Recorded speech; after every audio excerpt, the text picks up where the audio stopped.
depan depan kiri. Viral, sopir ambulans diduga mabuk tabrak dua motor saat antar jenazah, 5 orang luka berat.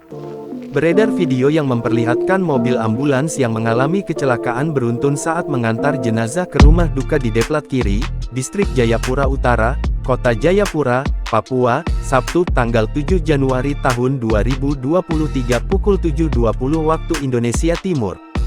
Video tersebut diunggah oleh akun Instagram @terangmedia.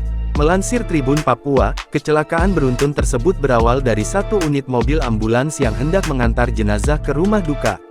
Mobil ambulans yang dikendarai pria berinisial DD itu menabrak dua unit sepeda motor hingga menyebabkan 5 orang mengalami luka berat.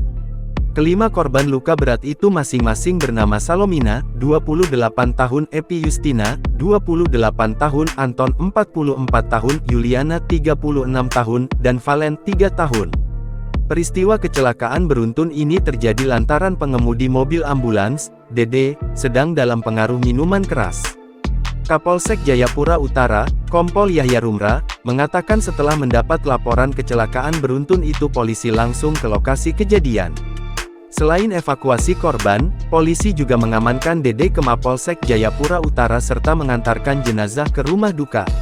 Ia menuturkan, kecelakaan ini terjadi karena mobil ambulans melaju dengan kecepatan tinggi saat melintas di pertigaan Sekolah Polisi Negara SPN Polda Papua.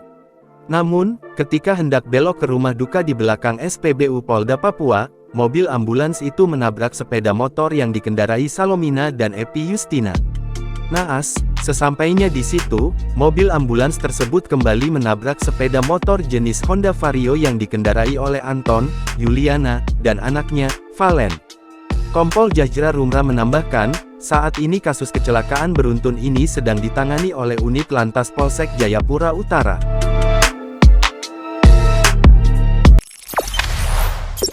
Jangan lupa subscribe, share, komen, dan like ya!